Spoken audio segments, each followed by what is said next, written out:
Hello बच्चों, कैसे हैं आप लोग। चलिए एक बार शेयर कर दीजिए, फिर हम लोग क्लास प्रारंभ करते हैं, क्लास स्टार्ट करते हैं। फ्लूइड मैकेनिक्स पढ़ना है आपको और हम लोग फ्लूइड मैकेनिक्स के इम्पोर्टेंट इम्पोर्टेंट क्वेश्चंस करने वाले हैं। ठीक है, तो एक बार सब लोग शेयर कर दीजिए वीडियो को। जहाँ भी जिस भी ग्रुप में आप शेयर करते हैं वहाँ शेयर कर दीजिए ताकि हम लोग क्लास को प्रारंभ कर पाएँ। संख्या काफ़ी कम है क्योंकि आप लोग पेट के एग्ज़ाम में आई थिंक बिज़ी होंगे। ठीक है, अच्छी बात है, मेरी पूरी शुभकामनाएं हैं। आप पेट का एग्ज़ाम बहुत अच्छे से दीजिए क्योंकि उत्तर प्रदेश की नौकरी के लिए पेट के एग्ज़ाम का अपना एक महत्व है, वो भी ज़रूरी है। Sunil Satya good afternoon, Dheeraj Parihar good afternoon, Satish Kumar Patel good afternoon, प्रणाम, आशीर्वाद।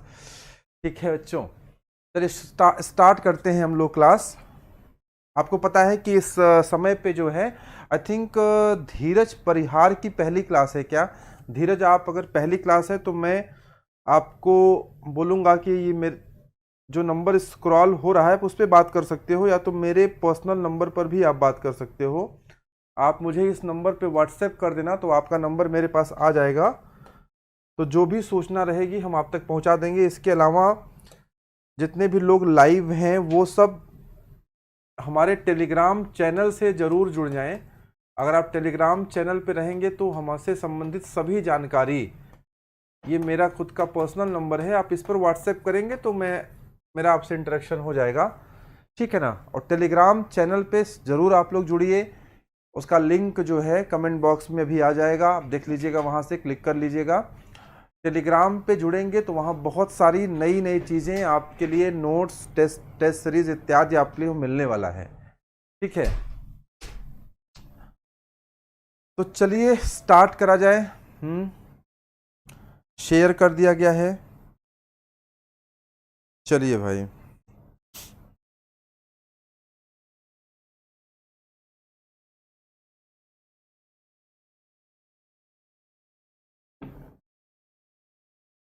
क्लास की शुरुआत करते हैं। हाँ, क्लास की शुरुआत करते हैं। एक बार मैं ग्रुप में डाल दूं जहां भी बच्चों को। पेट की तैयारी आप लोगों की कैसी चल रही है। सेंटर सबका इलाहाबाद में ही है कि बाहर है। Good afternoon, good afternoon. Centre कहाँ गया आप लोग का, बताइए ज़रा। पेट की प्रिपरेशन कैसी चल रही है आप लोगों की।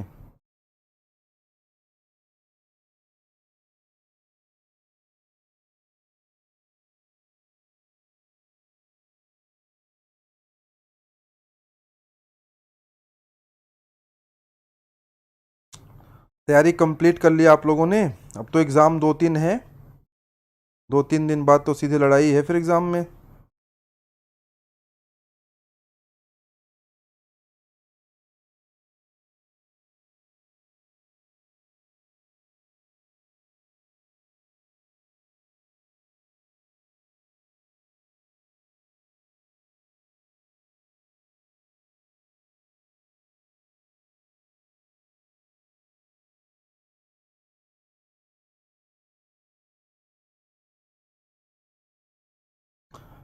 चलिए,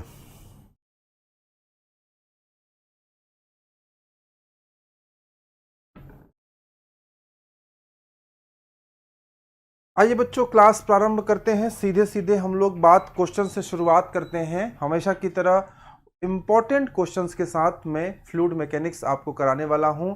हर एक क्वेश्चन बहुत इंपॉर्टेंट है, बढ़िया क्वेश्चंस हैं, आप लगाएंगे तो आपको मज़ा आएगा।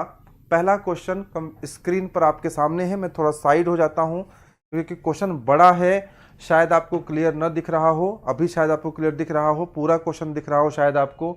एक बार पूरा क्वेश्चन ध्यान से देखिए और फिर मुझे बताइए कि इसका आंसर क्या होगा। पूरा क्वेश्चन ध्यान से देखिए, फिर मुझे इसका आंसर बताइए, तब हम लोग आगे बढ़ते हैं। सारे के सारे इधर एक तरफ आपके सामने कुछ फिजिकल क्वांटिटीज़ लिखी गई हैं और दूसरी तरफ आपकी कुछ विमाएँ हैं, डायमेंशंस हैं।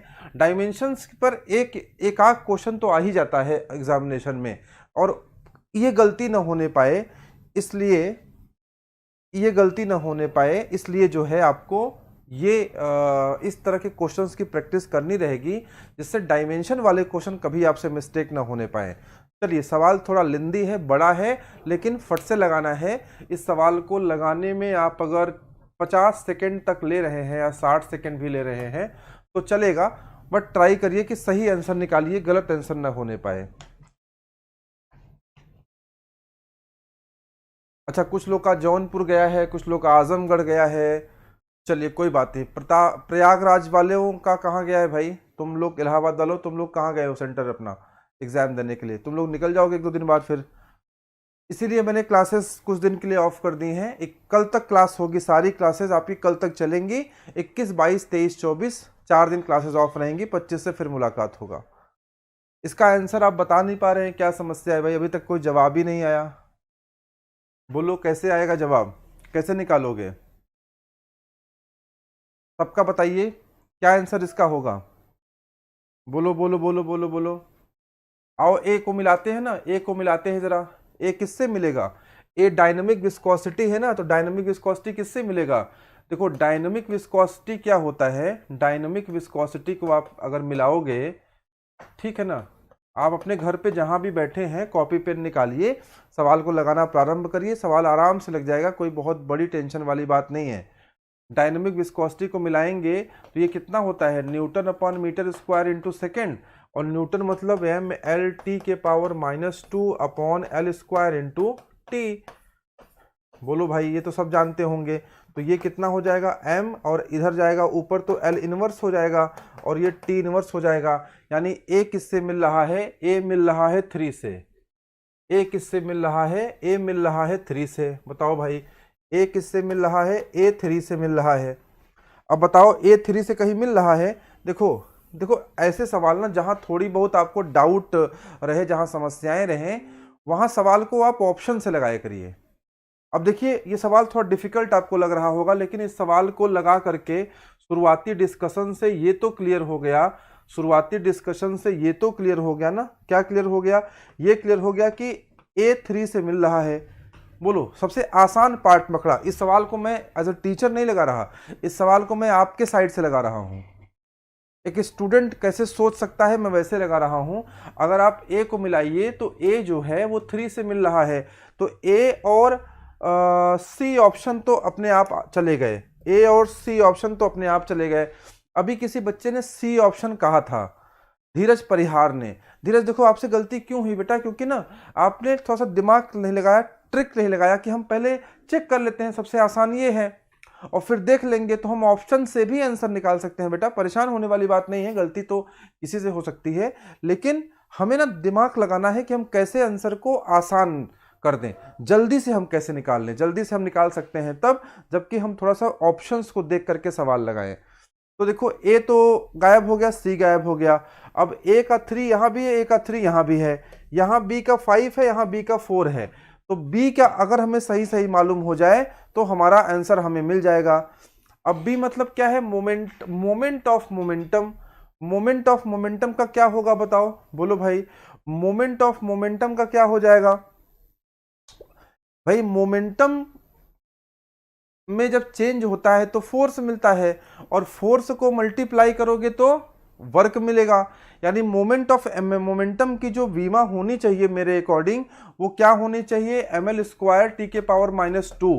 और ये कहीं दिया हुआ है, आई थिंक ये 5 में दिया है ना, ml स्क्वायर टी के पावर -2। तो B का आंसर होना चाहिए 5। अब देखो, A का 3 और B का 5 कहीं दिया है, it is given only in the B part. मैं हमेशा आप हर एक क्लास में या अमूमन मैं क्लासेस में बोलता हूं कि you need to learn how to learn. आपको ये सीखना है बच्चों कि सीखते कैसे हैं, आपको ये पढ़ना है कि हम पढ़ते कैसे हैं। क्या आप ये सीख पा रहे हो? ये सवाल लगवाना मेरा उद्देश्य नहीं था, इस सवाल का तो आंसर आपको कहीं ना कहीं मिल ही जाएगा। 4 और 5 का सेम दिया है। ये कुछ गलत टाइप हो गया होगा, यहां कुछ और रहा होगा, कुछ गलत टाइप हो गया होगा, ठीक है ना? बात समझ में आया? अच्छा, सी में भी वही मैच कर रहा क्या? Okay okay okay okay. हाँ, तब बी और सी दोनों हो सकता है, जब गलत ही टाइप हो गया तो कुछ भी हो सकता है आंसर फिर तो। बात समझ में आया ना? तो सवाल लगाने का जो तरीका है वो ये होना चाहिए। अरे बाप रे, फिर आपका मैच द फॉलोइंग। हमेशा मैं बोलता हूं कि मैच द फॉलोइंग वाले क्वेश्चन जरूर लगाया करिए। मैच द फॉलोइंग में क्या होता है, 4 ऑप्शन इधर भी हैं और 4 ऑप्शन इधर भी हैं, 4 ऑप्शन इधर भी हैं, 4 ऑप्शन इधर भी हैं। अगर, हाँ धीरज बिल्कुल सही बात है, दीपक ठीक है, 4 ऑप्शन इधर भी हैं, 4 ऑप्शन इधर भी हैं। तो आपको ये 4 बातें पता होनी चाहिए, तब आप ये सवाल लगा पाओगे। इसके साथ ही साथ आपको ये 4 बातें भी पता होनी चाहिए, तब आप ये सवाल लगा पाओगे। यानी एक सवाल 8 बातों के पता होने से लगेगा, और 8 बातें मतलब 8 सवाल, यानी एक सवाल 8 सवाल के बराबर है।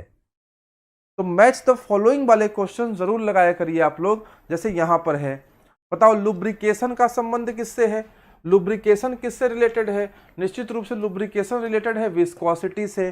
तो ए का थर्ड ऑप्शन हो गया। Rise of SAP in tree, इसका बी का रिलेशन किससे होना चाहिए, कैपिलरिटी से, बी का 1 हो गया। फॉर्मेशन ऑफ ड्रॉपलेट, सी किससे होना चाहिए, सरफेस टेंशन से, यानी कि 4 हो गया। और कैविटेशन का रिलेशन किससे है, वेपर प्रेशर से। 3 1 4 2, 3 1 4 2 कहीं दिया है, 3 1 4 2, 3 1 4 2, I think it should B D option का, डी होना चाहिए, 3 1 4 2। वेरी गुड, वेरी गुड, इसका डी आंसर सही होना चाहिए ना। कितना बढ़िया, आपने डी ABCD ना लिख करके, बल्कि आपने क्या लिख दिया, सीधे 3 1 4 2। सेकंड का आंसर क्या हो गया, डी पार्ट। थर्ड की तरफ आगे बढ़े, चलो थर्ड का आंसर बताओ बेटा, क्या होना चाहिए, थर्ड का आंसर बताओ जरा।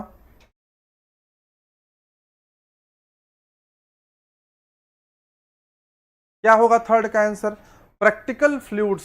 प्रैक्टिकल फ्लूइड्स मतलब रियल फ्लूइड्स, प्रैक्टिकल मतलब जो रियल फ्लूइड्स आपके होते हैं वो प्रैक्टिकल है। बाकी जो आइडियल फ्लूइड होता है वो तो डिफरेंट होता है। आइडियल फ्लूइड, या फिर इसको हम लोग परफेक्ट फ्लूइड भी कई बार बोल देते हैं, ठीक है ना। तो ये डिफरेंट होता है और ये डिफरेंट होता है। तो जो आइडियल फ्लूइड या परफेक्ट फ्लूइड होता है, इसमें 3 चीजें दी हुई हैं, उसके आधार पर अगर देखा जाए तो ये ना तो विस्कस होता है वो, ना तो उसमें सरफेस टेंशन होता है, ना तो वो कंप्रेसिबल होता है। तो जो इसमें नहीं होता है, इसमें no viscosity, no surface tension and no compressibility. तो इसमें क्या होगा, ये विस्कस भी है, सरफेस टेंशन भी है और कंप्रेसिबल भी है, यानी 1 2 3 ABC तीनों सही हैं। तो इसका आंसर हो जाएगा डी पार्ट। इस तरह के भी क्वेश्चन आते हैं, हर चीज का ना टेस्ट जरूरी है। कई बार क्वेश्चन सरल हो सकते हैं, कई बार क्वेश्चन थोड़े से डिफिकल्ट हो सकते हैं। टेस्ट इज वेरी इंपॉर्टेंट, आपको ना हर क्वेश्चन का टेस्ट आना चाहिए। आप लोग कुछ रिप्लाई नहीं कर रहे हो, कुछ किया है आपने, ओके ओके, 3 का डी बोला है आपने, वेरी गुड। क्वेश्चन नंबर 4 की तरफ आगे बढ़ते हैं, बताइए 4 का आंसर क्या होगा।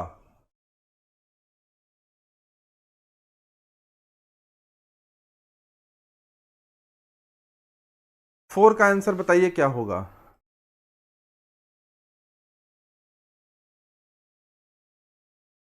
क्वेश्चन आपके स्क्रीन पे है, सिंपल क्वेश्चन है, बहुत डिफिकल्ट नहीं है, बल्कि बहुत आसान क्वेश्चन है। अगर आपने फ्लूइड मैकेनिक्स पढ़ा होगा तो इस क्वेश्चन को तो पढ़ा ही होगा, इसके बारे में तो जानते ही होंगे। 4 का भी डी पार्ट आ रहा है, और लोग जवाब दें, क्या है 4 answer. Fluid is a substance, fluid वो सब्सटेंस होता है that can be subjected to shear stress. क्या फ्लूइड पर सब्जेक्ट शियर स्ट्रेस बियर कर सकता है, नहीं कर सकता है। फ्लूइड एक ऐसा सब्सटेंस है, फ्लूइड एक ऐसा सब्सटेंस है जिस पर केवल और केवल आप क्या लगा सकते हैं, नॉर्मल स्ट्रेस। ये शियर स्ट्रेस को बियर नहीं कर पाएगा। तो ए ऑप्शन गलत है। Always expands until it fills any container, ऐसी कोई बात भी नहीं है ना। Always expands until it fill any container, अगर आप किसी कंटेनर में फिल ना करें तो ये एक्सपेंड करता है, नहीं। ऐसा कौन करता है, ऐसा गैस करता है। गैस को कंटेनर फिल नहीं करेंगे तो वो एक्सपेंड कर सकता है, ये नहीं करेगा। ये भी गलत है, नहीं गैस भी नहीं करेगा, सॉरी गैस भी नहीं करेगा, ना लिक्विड करेगा ना गैस करेगा, ठीक है ना। ये भी गलत है। Has the same shear stress at a point regardless of its motion, it do not have any shear stress, ठीक है ना। Fluid is a substance that can not remain at rest under the action of any shear force. अगर shear force लगा देंगे, इसका answer क्या होना चाहिए, 4 का डी पार्ट। अगर shear फोर्स लगा देंगे तो फ्लूइड जो है वो shear फोर्स से बहुत डरता है। जैसे ही आप फ्लूइड पर shear स्ट्रेस लगाएंगे, अगर फ्लूइड का पार्टिकल इस तरह से है और आपने क्या अप्लाई कर दिया, shear स्ट्रेस, तो ये पार्टिकल यहां से यहां से यहां से यहां से यहां से यहां से यहां, यानी ये लगातार कंटिन्यूअस डिफॉर्मेशन हो जाएगा। और continuous plastic deformation, continuous deformation को ही क्या बोलते हैं, हम लोग बोलेंगे कि फ्लो होगा इसमें। ठीक है ना, बात समझ में आया। तो स्टैटिक कंडीशन तभी पॉसिबल है sir. Can we say that kinetic energy is a property? Which kind of property Deepak? Kinetic energy को आप कौन सी प्रॉपर्टी कहना चाहते हैं? काइनेटिक एनर्जी को दीपक आप कौन सी प्रॉपर्टी कहना चाहते हो बेटा? आप मतलब are you talking in the terms of thermodynamics और in the terms of fluid mechanics? आप फ्लूइड प्रॉपर्टी कहना चाहते हो कि थर्मल प्रॉपर्टी कहना चाहते हो कि कोई और प्रॉपर्टी कहना चाहते हो? किस प्रॉपर्टी, कौन सी प्रॉपर्टी आप कहना चाहते हो काइनेटिक एनर्जी को? No doubt it is a property, आप you can say that it is a property, but which kind of property, which kind of property, कौन सी टाइप की प्रॉपर्टी आप बात करना चाहते हो? मुझे थोड़ा और बताइए तो मैं और ब्रीफ कर पाऊंगा। Sir, is a path function और property in terms of thermodynamics, is a path function or property in terms of thermodynamics. If we are talking in the terms of thermodynamics, kinetic energy can be treated as a property and it is a extensive property. हाँ, अब kinetic energy path function है ना, ये एकदम different बात है। Okay, path function, देखो दीपक का एक क्वेश्चन अराइज हुआ है तो मैं उसको तुरंत निपटा देना चाहता हूं। जो लोग सिविल के हैं वो थोड़ा सा वो भी ध्यान देंगे, हालांकि बात ये मैकेनिकल की है।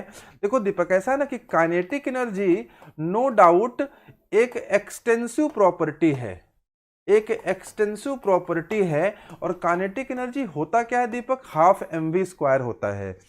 अब आप कह रहे हो कि काइनेटिक एनर्जी को सर पाथ फंक्शन से आप कुछ बात करना चाहते हो, whatever you are thinking. आप देखो, मैं आपको ना आपके सवाल को मैं बहुत आसान पहले कर रहा हूं। मैं आपके सवाल का ना पहले एक वर्तुल सेट कर रहा हूं, एक वृत्त सेट कर रहा हूं कि आप कैसे सोचो। होता क्या है, जो कंफ्यूजन हमारे पास तब आता है ना जब हमारा वृत्त न क्लियर हो। मैं पहले एक सर्कल क्रिएट कर रहा हूं। देखो भैया, काइनेटिक एनर्जी एक्सटेंसिव प्रॉपर्टी है, हाफ mv² है, जहां v क्या है, v वेलोसिटी है। सिविल वाले तुम लोग भी पढ़ लो, तुम्हारे भी काम आएगा। और m क्या है, मास है। कोई भी फिजिकल प्रॉपर्टी अगर मास पे डिपेंड करती है तो उसे हम एक्सटेंसिव प्रॉपर्टी कहते हैं। अब दूसरी बात आई कि काइनेटिक एनर्जी की बात करते समय आप पाथ फंक्शन की बात कर रहे हो और यहीं पे सारा लोचा है। लोचा ये है दीपक कि जब भी आप पाथ फंक्शन की बात करना ना, तो देखो भैया, पाथ फंक्शन सिर्फ दो डिफाइन है, एक आपका वर्क है और दूसरा आपका हीट है। इन दो के अलावा किसी तीसरे पाथ फंक्शन पे कोई बातचीत नहीं होती है। So kinetic energy path function है कि नहीं है, इसके बारे में प्रेडिक्ट करना it's a very difficult thing. ठीक है, तो जब जब पाथ फंक्शन की बात होती है ना, वर्क और हीट की बात होती है। देखो, पाथ फंक्शन की बात जब होती है, काइनेटिक एनर्जी पाथ फंक्शन है कि नहीं, आप सोचो दीपक। देखो, पाथ फंक्शन है कि नहीं बता रहा हूं। क्यों पाथ फंक्शन नहीं है? ये बोतल है दीपक। अब देखो, बोतल को देखो, हम यहां से गिराएं और यहां गिरा, क्या इस बोतल में काइनेटिक एनर्जी है? क्या इस बोतल में काइनेटिक एनर्जी है? बिल्कुल है। अब अगर हम बोतल का पाथ चेंज कर दें, चलो पाथ चेंज करते हैं, इस पाथ को यहां से हटा के चलो यहां कर देते हैं। हमने पाथ चेंज कर दिया ना, देखो हमने पाथ चेंज कर दिया, तो क्या काइनेटिक एनर्जी बदल गई? बोलो दीपक, क्या हमने पाथ चेंज किया तो क्या काइनेटिक एनर्जी बदल गई? नहीं बदली। काइनेटिक एनर्जी पाथ पर डिपेंड करती है। इसका रिसर्च करने की बजाय हम काइनेटिक एनर्जी को पाथ से जोड़े ही ना तो ज्यादा बेहतर है। क्योंकि देखो, जो हम लोग पढ़ते हैं ना, बेसिकली हम जो क्लासिकल और जो हम स्टैटिकल थर्मोडायनेमिक्स पढ़ते हैं, हमारा एक बड़ा ना, हम लोग बताएं सही तो हम लोग बहुत लिमिटेड चीजों को पढ़ते हैं in the field of engineering, in the syllabus of engineering. ठीक है ना, ये समझ में आया ना कि पाथ फंक्शन कि जब हम बात करेंगे we will talk about work and heat. देखो इसको ना आप पीवी डायग्राम पर व्यक्त कर सकते हो, इसको ना आप टीएस डायग्राम पर व्यक्त कर सकते हो। अगर आप यहां पर एक 1 से 2 प्रोसेस जा रहे हो ना, तो you can measure how much work is involve in this process. And if there is a process 1 to 2, you can measure how much heat is involved in this process, but there is no such kind of facilities you can find in the terms of kinetic energy. So basically when we are talking about the path function, we will concentrate ourselves only on the heat and work. I think मैं सही जवाब दे चुका, दे पाया आपको, आप सहमत हुए तो आगे बढ़ा जाए। अच्छा okay sir, thank you, I got it. Okay okay Deepak, okay आगे बढ़ते हैं बेटा, चलो। अच्छा तो क्वेश्चन नंबर ये हो गया, आइए क्वेश्चन नंबर 5 करते हैं। लिक्विड के शेप के बारे में बात हो रही है, लिक्विड के शेप के बारे में। देखो जब अभी आपको मैं थ्योरेटिकल कॉन्सेप्ट पढ़ाऊंगा ना, 25 तारीख से जो मैं फ्लूइड मैकेनिक्स शुरू होने वाला हूं, इतना डिटेल पढ़ेंगे अपन लोग, इतना मजा लेंगे ना। कॉन्सेप्ट का तो अलग ही मजा है, जब जानेंगे हर एक चीज, आसान करेंगे डिफिकल्ट कॉन्सेप्ट को, तब देखना कैसे मजा आएगा। लिक्विड शेप की बात करते हैं, सिंपल सा क्वेश्चन है लेकिन एसएससी जेई का क्वेश्चन है, तो एसएससी जेई ने पूछा तो हमने कहा लाओ भाई हम भी एक बार लगवा देते हैं आपको, ठीक है ना। आसान क्वेश्चन है, बिल्कुल आसान क्वेश्चन है, कोई डिफिकल्ट नहीं है। 5वां क्वेश्चन बहुत आसान क्वेश्चन है, डी ऑप्शन सही होगा, ज्यादातर लोग कह रहे हैं। कह रहा है can be compressed very much, नहीं भैया, लिक्विड को ना आप ज्यादा कंप्रेस नहीं कर सकते हैं, इसीलिए हम लोग क्या बोलते हैं इसको, इनकंप्रेसिबल फ्लूइड ना। अच्छा गैसेस को खूब कंप्रेस कर सकते हैं, लिक्विड को बहुत कंप्रेस नहीं कर सकते, इसमें बहुत दबाव नहीं बना सकते हैं आप। Occupy definite shape, definite shape कहाँ, जिस कंटेनर में भरोगे वैसे ही हो जाएगा, ठीक है ना। पानी रे पानी तेरा रंग कैसा, जिसमें बर्तन में डाल दो उसी के जैसा। गाना सुना या तुम लोगों ने ना, तो इसका कलर और इसका शेप जो है वो तो जिस कंटेनर में भरोगे वैसा ही हो जाएगा। Are not affected by the change in the pressure, definitely it is affected by the change in the pressure. तो लिक्विड में जो बात हो रही है वो ये है।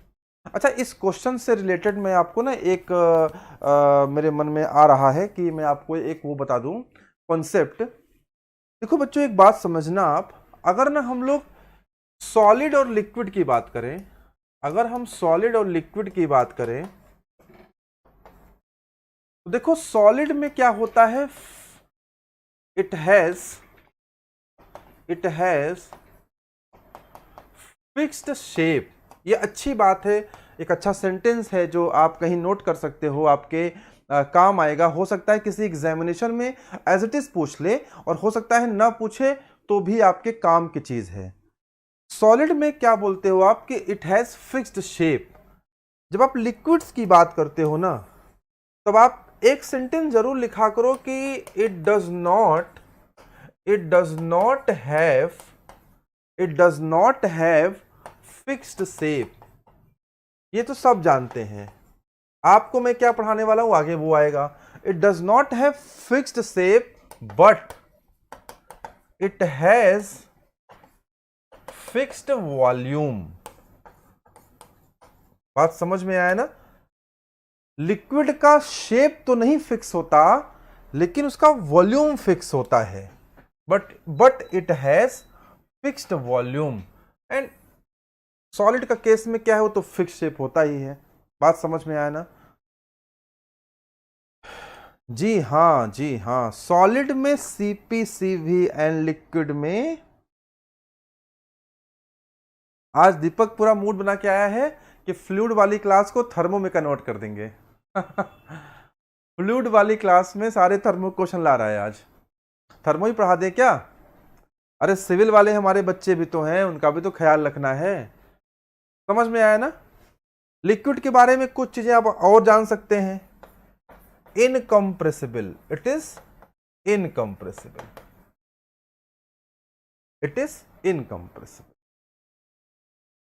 बोलो भाई बात समझ में आ रही है। और जिस कंटेनर में रख दोगे उसका शेप तो ले ही लेगा, इतना तो सबको पता ही है। चलो क्वेश्चन नंबर 6 की तरफ आते हैं। Come back to the question number 6।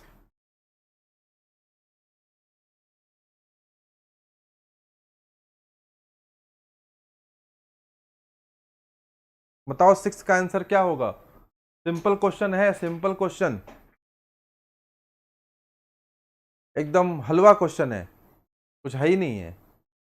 6 का D part.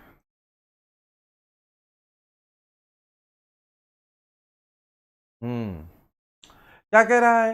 Which of the following is dimensionless. कौन सा डायमेंशनलेस होगा? 6 का डी पार्ट होगा डायमेंशनलेस, क्योंकि स्पेसिफिक ग्रेविटी क्या होता है? ये होता है रेशियो ऑफ टू डेंसिटीज ना, यही तो होता है ना स्पेसिफिक ग्रेविटी। बोलो यार, मैं गलत तो नहीं पढ़ा रहा हूं आपको? पता है ना, रेशियो ऑफ टू डेंसिटीज को ही तो स्पेसिफिक ग्रेविटी बोलते हैं। आपने रिलेटिव डेंसिटी का भी नाम सुना होगा ना। मुझे कोई बताएगा कि रिलेटिव डेंसिटी और स्पेसिफिक ग्रेविटी में क्या अंतर है? मुझे कोई बताएगा कि रिलेटिव डेंसिटी और स्पेसिफिक ग्रेविटी में क्या अंतर है? मुझे कोई बताएगा कि रिलेटिव डेंसिटी और स्पेसिफिक ग्रेविटी में क्या डिफरेंस है, क्या अंतर है? दोनों सेम है और डिफरेंट है? क्या दोनों सेम है कि दोनों में डिफरेंस है? क्या दोनों सेम है कि दोनों में डिफरेंस है? बताओ। रिलेटिव डेंसिटी और स्पेसिफिक ग्रेविटी दोनों सेम चीजें हैं या फिर दोनों में डिफरेंस है? जी का डिफरेंस है? नहीं, जी का डिफरेंस तो नहीं है। जी का डिफरेंस तो डेंसिटी और वेट डेंसिटी में है। जी का डिफरेंस तो वेट डेंसिटी और वेट डेंसिटी में है ना। मैं पूछ रहा हूं रिलेटिव डेंसिटी और स्पेसिफिक ग्रेविटी में क्या डिफरेंस है? Density of substance to the density of material same है, सेम नहीं है। कुछ तो चेंज है ना बाबू, ऐसे ही थोड़ी बनाया गया। There is something different, these two are different. Specific gravity is different and relative density is different. Relative density relates with the mass and specific gravity relates with the weight of the substance. No. चलिए समझाएंगे किसी दिन। जानबूझ करके छोड़ दिया है ना आपके दिमाग में, अब आप खोजते रहो जरा, अब आप खोजते रहो, ठीक है ना।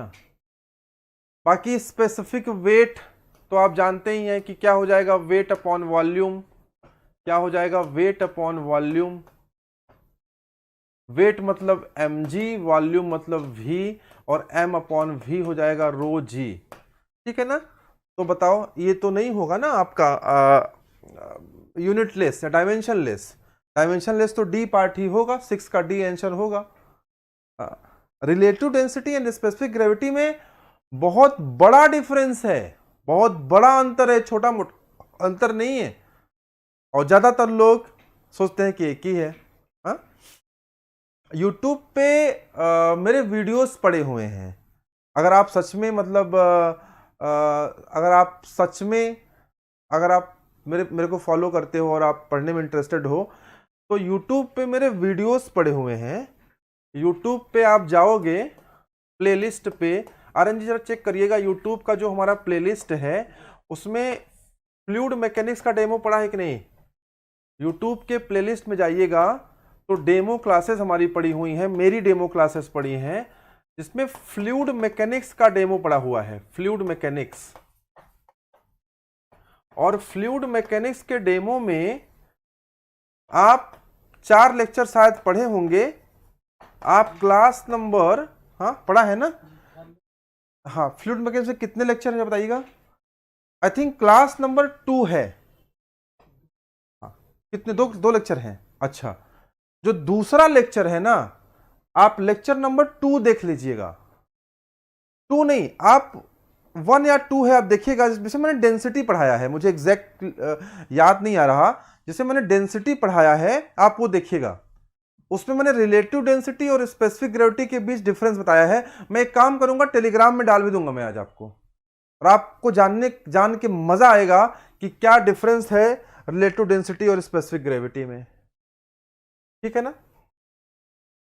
आगे बढ़े।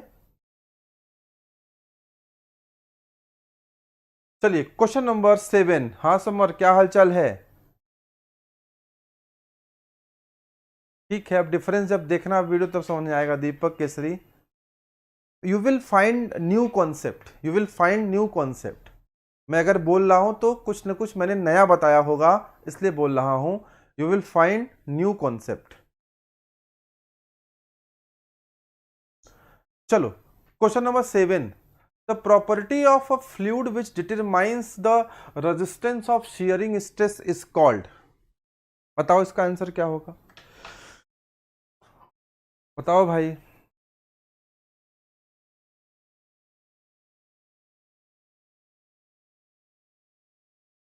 7 का ए। ओके,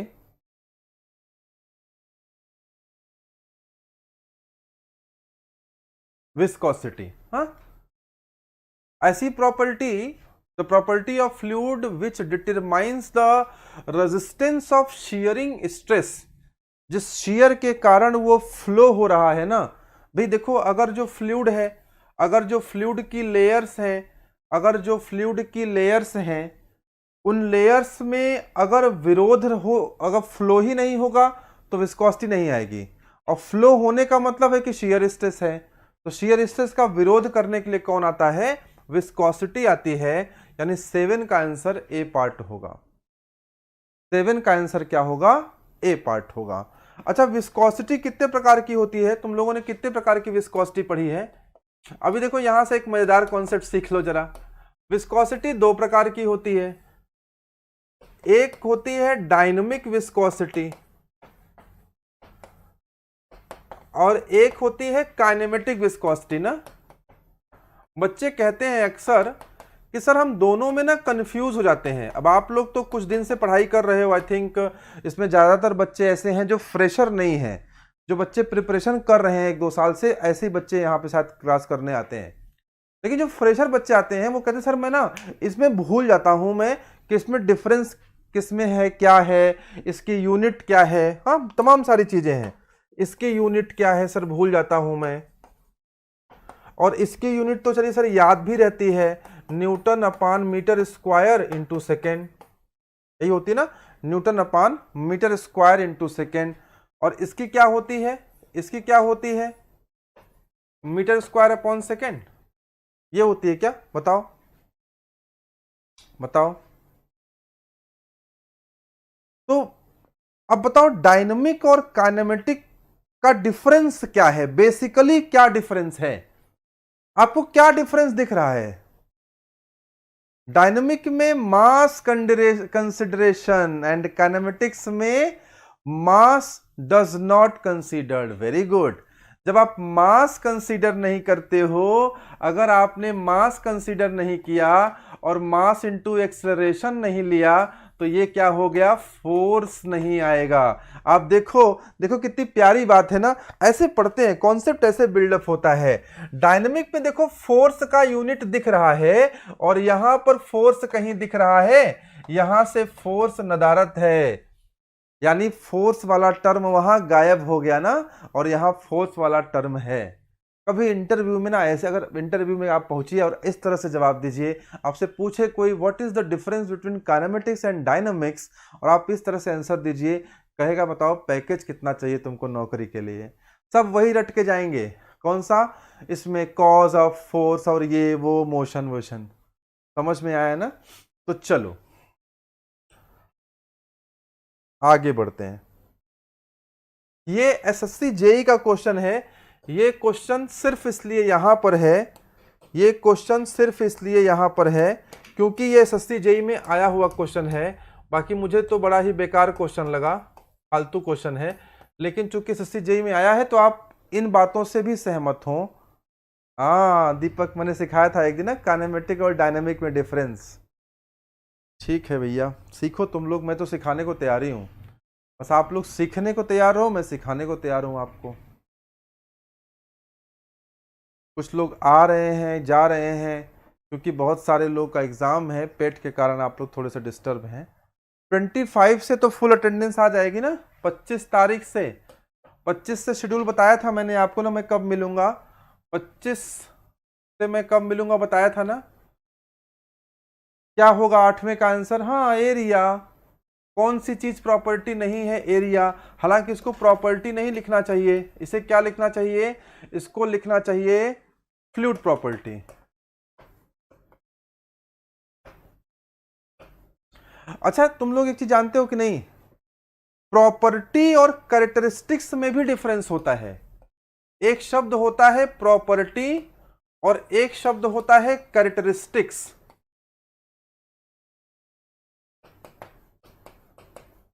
इसका डिफरेंस जानते हो कि नहीं? एक शब्द होता है प्रॉपर्टी और एक शब्द होता है कैरेक्टरिस्टिक्स। और अमूमन बढ़िया बात बताने जा रहा हूं, मजा आ जाएगा आपको। बढ़िया ब्यूटीफुल कॉन्सेप्ट देने जा रहा हूं, ध्यान से सुनो। एक वर्ड होता है प्रॉपर्टी, एक होता है कैरेक्टरिस्टिक्स। और अमूमन प्रॉपर्टी की जो डेफिनेशन लिखी होती है वो लिखा रहता है प्रॉपर्टीज आर द कैरेक्टरिस्टिक्स।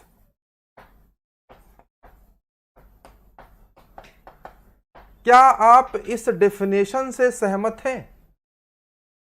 आपने पढ़ा होगा, अगर आपने कभी प्रॉपर्टी की डेफिनेशन पढ़ी होगी तो आपने पढ़ा होगा कि properties are the characteristics.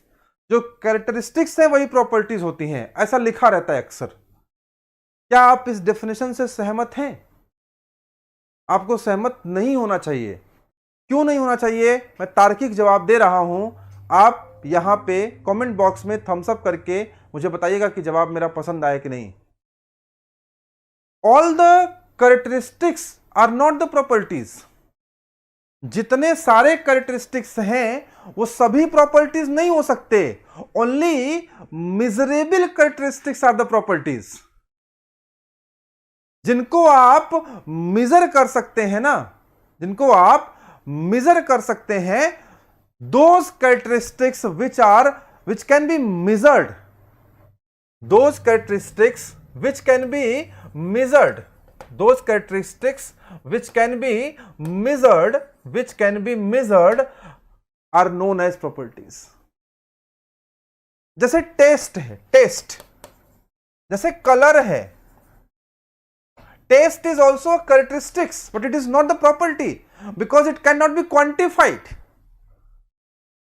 The characteristics which can be quantified, a new definition, which can be quantified, quantified मतलब जिसको आप कैलकुलेट कर सकते हैं बच्चा। Those characteristics which can be quantified. अरे क्वांटिफाइड नहीं समझते हो? क्वांटिफाइड मतलब हम तुमसे बोले कि भैया प्रेशर की वैल्यू कितना है, तुमने कहा सर 2 बार, तो क्वांटिफाई किया ना 2।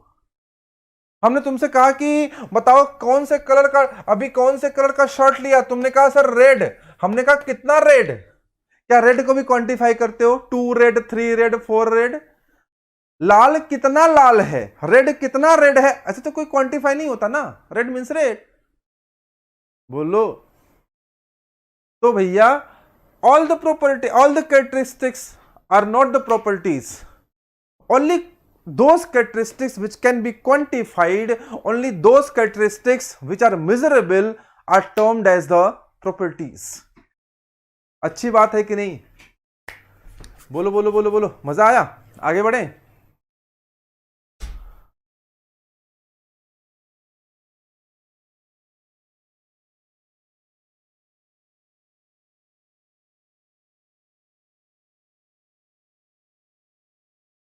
Property never change and characteristics are change.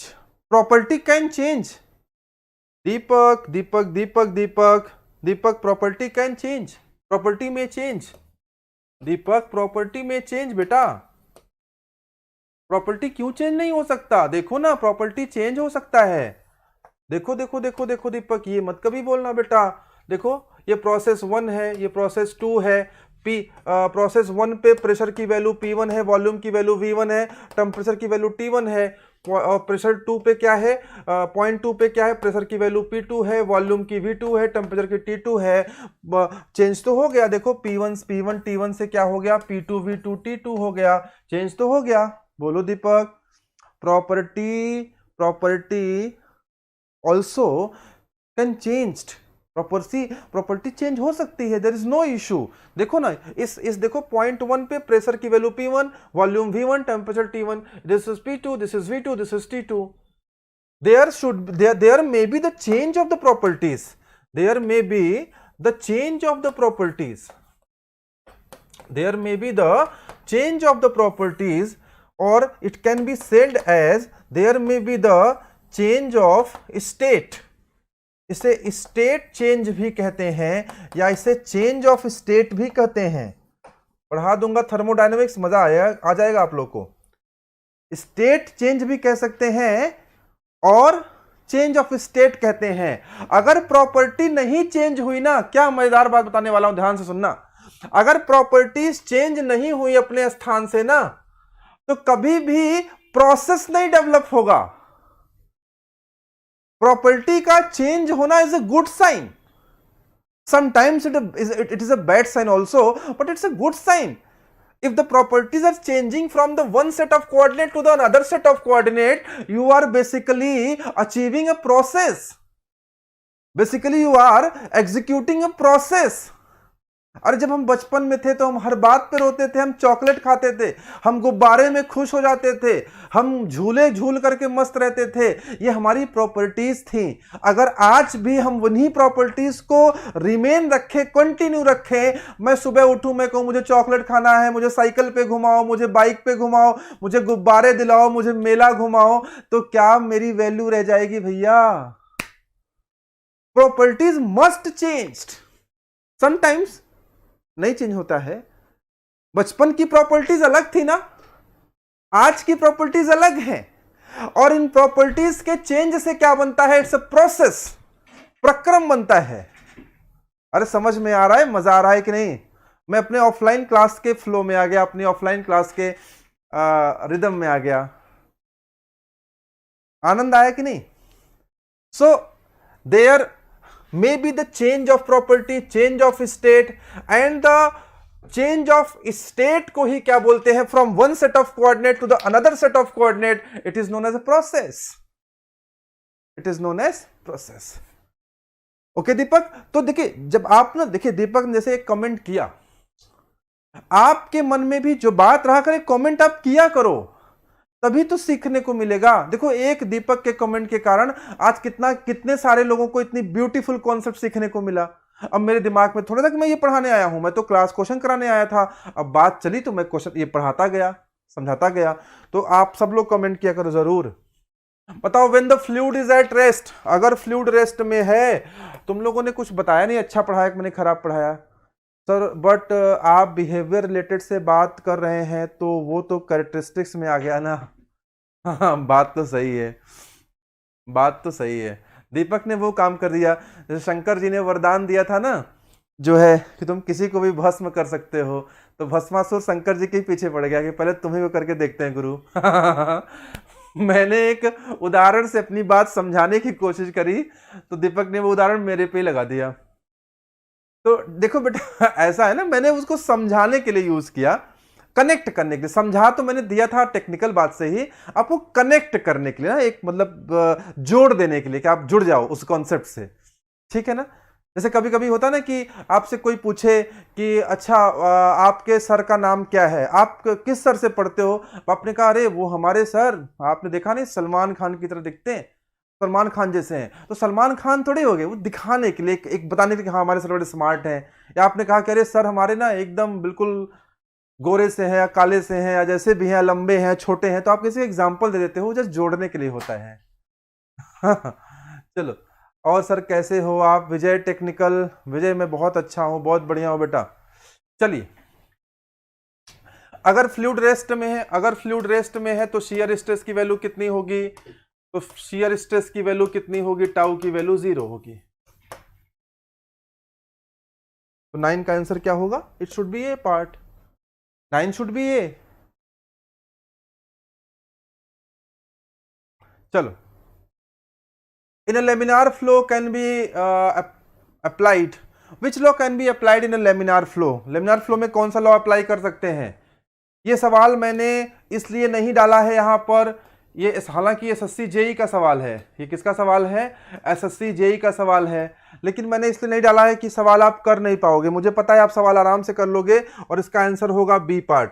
सवाल मैंने इसलिए डाला है कि मैं जो अदर ऑप्शंस हैं उन पर थोड़ा डिस्कशन कर सकूं, जैसे स्नेल्स लॉ के बारे में मैं बात कर सकूं कि स्नेल्स लॉ क्या होता है।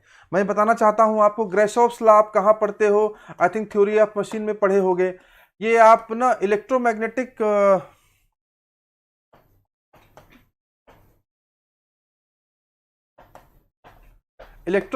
वेव में आप पढ़ते हो फ्रेजेंस लॉ। और स्नेल्स लॉ कब पढ़ते हो आप, स्नेल्स लॉ आप कहां पढ़ते हो, स्नेल्स लॉ आप ऑप्टिक्स में पढ़े होगे बेटा ना। स्नेल का नियम कक्षा 11 में कुमार मित्तल वाली किताब याद आ रहा है ना, कि यहां से कोई मीडियम है, यहां से इसे जाता है, कोई रे जा रही है तो उधर θ1 है, θ2 है, यहाँ का रिफ्रेक्टेड इंडेक्स n1 है, ये n2 है, this is medium 1, this is medium 2, पढ़ा होगा आपने, बोलो। तो जस्ट रिमाइंड कराना था आपके दिमाग में चला है कि हाँ ये सब भी पढ़ा था भैया। हाँ, are we clear my dear students? Newton's law of viscosity, yes right, correct है, नो प्रॉब्लम। बताओ भैया, क्लियर है हम लोग को?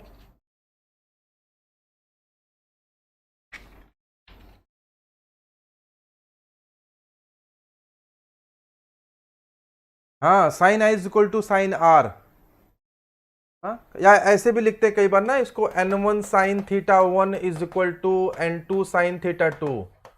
फिजिक्स याद आ रहा है इंटर का, और बहुत जरूरी है याद रखना, जानना बहुत जरूरी है। अभी रेलवे का एग्जाम आएगा, अभी सीनियर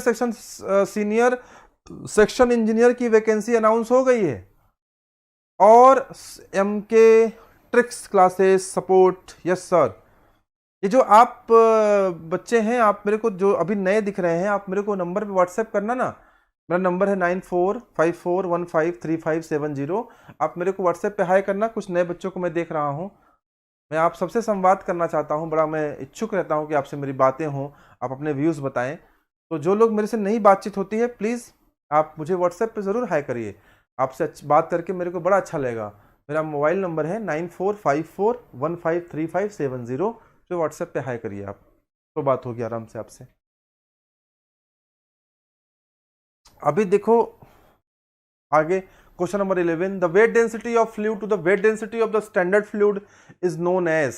बताओ भाई 11 का आंसर क्या होगा, बोलो बोलो बोलो बोलो बोलो बोलो बोलो, क्या होगा 11 का आंसर क्या होगा? अच्छी बात है, अच्छी बात है कि 11 के आंसर में कहीं रिलेटिव डेंसिटी नहीं दिया है, नहीं तो और कंफ्यूजन क्रिएट होता। न्यू स्टूडेंट प्लीज आप लोग आइए यहाँ, सर आपके सारे कॉन्सेप्ट क्लियर कर देंगे, बिल्कुल सारे कर देंगे, ये तो वादा नहीं कर सकते, सारे करने का प्रयास करेंगे, ये वादा है। जब रविंद्रनाथ टैगोर जी को नोबेल प्राइज मिला तो उनसे पूछा पत्रकार ने कि आप जो है बड़े विद्वान आदमी हैं, बहुत ज्ञान आपको है, कैसा लग रहा है आपको, किस तरह से आप इस चीज़ को देखते हैं?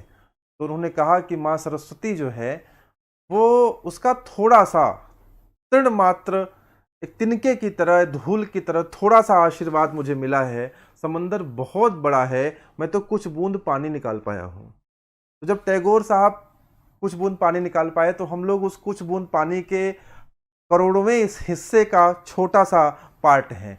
तो मैं ये चैलेंज नहीं कर सकता कि मैं सब क्लियर कर दूंगा, मैं कोशिश करूंगा कि जो कॉन्सेप्ट मुझे आते हैं मैं आपको समझाने का प्रयास करूं सरलतम तरीके से।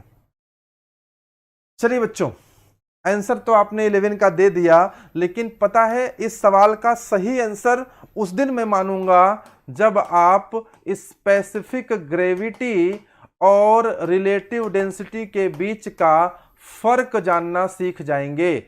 और कौन सिखाएगा? मैं ही सिखाऊंगा, और कौन सिखाएगा? Hydrometer is use to determine, hydrometer से क्या नापते हैं बताओ? दो होते हैं, जानते होगे तुम लोग, नहीं जानते हो तो जानो। एक होता है हाइड्रोमीटर और एक होता है हाइग्रोमीटर।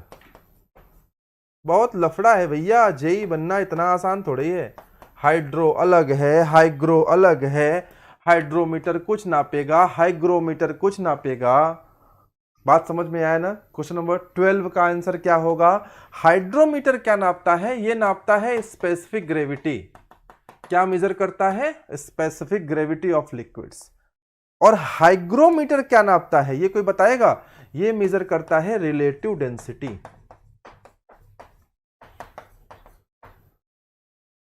समझ में आ रहा है? बोलो। रिलेटिव ह्यूमिडिटी, शायद डेंसिटी नहीं यार, ह्यूमिडिटी। मेरा भी दिमाग कहाँ है, सब उल्टा पुल्टा लिख दे रहा हूं। रिलेटिव ह्यूमिडिटी ना।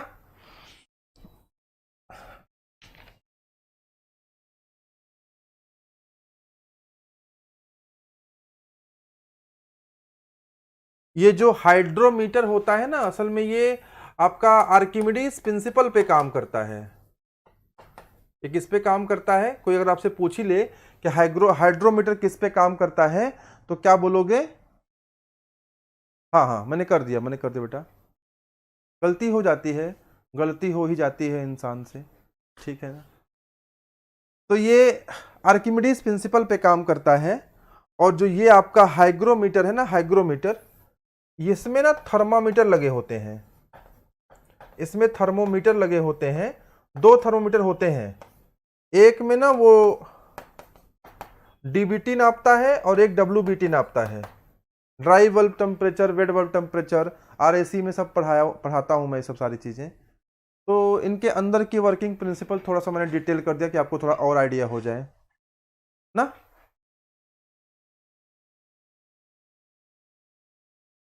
क्वेश्चन नंबर 13 की तरफ आगे बढ़ते हैं। समय हो गया है, शिवेन सर आ गए हैं और अब वो क्लास अपनी कंटिन्यू करेंगे। तो तक हम 13 नंबर का क्वेश्चन लगा लेते हैं। Pressure intensifier increases the pressure. अरे ये बड़ा सिंपल क्वेश्चन है यार। देखो प्रेशर क्या है? प्रेशर क्या होता है? फोर्स अपॉन एरिया, यही तो होता है ना। तो एरिया कितना होता है? π/4 d²। बोलो यार, तो P जो है 1/d² से आएगा, डाया से कोरिलेट कर जाएगा। तो क्या आंसर हो जाएगा इसका? बोलो। 13 का आंसर तो सामने दिख रहा है आपको ना, square of inverse ratio of dia. Very simple. समझ में आया? 13 आसान था ना, इसलिए जल्दी से कर दिया भैया। आसान हो, जल्दी कर देते हैं। Liquids transmit pressure equally in the all the direction. ये कौन कहता है? पास्कल साहब कहते हैं। पास्कल साहब कहते हैं कि अगर किसी पॉइंट पर ले लोगे तो प्रेशर सारे दिशाओं में प्रेशर बराबर होगा पॉइंट 1 पर। लेकिन पास्कल ये भी कहते हैं कि पॉइंट 2 पे लोगे ना, तो जरूरी नहीं कि जो प्रेशर 1 पे है वो 2 पे हो, फिर यहां बराबर होगा, लेकिन वो 1 के बराबर होगा। ये कहना बड़ा गलत बात है। यहाँ P2 P2 P2 P2 P2 P2 P2 P2 होगा। This is P2, this is P2, this is P2, this is P2 and this is P1 and this is P1 P1 P1 P1 P1 P1 P1 P1 P1 P1 P1 P1 P1. This is the Pascal's law. This is the Pascal's law. Definitely it is at when you are dealing with the real fluid, it is valid for the static condition, but if your fluid is not real, it is ideal fluid. You can apply the Pascal's law as well as for the dynamic condition. अच्छा 16 का है, जो भी हो ठीक है। Question number 15 again matching question. Match the following है। इसमें थोड़ा सा ना यहाँ पे कुछ मिसप्रिंट भी है, तो इस क्वेश्चन को आज मैं नहीं करा रहा हूँ, रहने देता हूँ। कुछ मिसप्रिंटिंग है, पूरा क्वेश्चन सही से टाइप नहीं हो पाया है, तो 15 हटा देते हैं, 14 क्वेश्चन ही करते हैं। बाकी अपनी क्लास को मैं अब समाप्त करूंगा। शिवेन सर ज्वाइन करेंगे और वो आपको प्रोडक्शन पढ़ाएंगे। मैंने आपको कल भी ब्रीफ किया था, आज मैं फिर से बता दे रहा हूं कि 25 तारीख से 25 अगस्त से यानी 24 के बाद मैं जो है, मेरा नाम है GD पांडे और मैं आपसे 2 टाइम पे मिलूंगा। एक मैं मिलूंगा दोपहर 3 बजे और दोपहर 3 बजे मैं आपको मैकेनिकल के सब्जेक्ट पढ़ाऊंगा, जिसमें मुख्य रूप से थर्मल इंजीनियरिंग के सब्जेक्ट्स में कराने वाला हूं। इसमें थर्मोडायनेमिक्स है, पावर प्लांट इंजीनियरिंग है, RAC है, IC इंजन है और हीट ट्रांसफर है।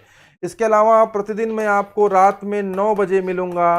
रात में 9 बजे मैं आपको पढ़ाऊँगा FM यानी फ्लूइड मैकेनिक्स, जिसमें आप मैकेनिकल वाला बच्चा भी आ सकता है और सिविल वाले का भी पूरा पूरा स्वागत है। आज के लिए इतना ही। कैसा लगा क्लास कमेंट सेक्शन में बताइए और थम्स अप करके बताइए कि क्लास अच्छी लगी हो तो। कोई अगर कमियां हो तो कमियां भी ज़रूर बताइए। फिर आपसे मुलाकात होगी। आज के लिए इतना ही। Thank you very much.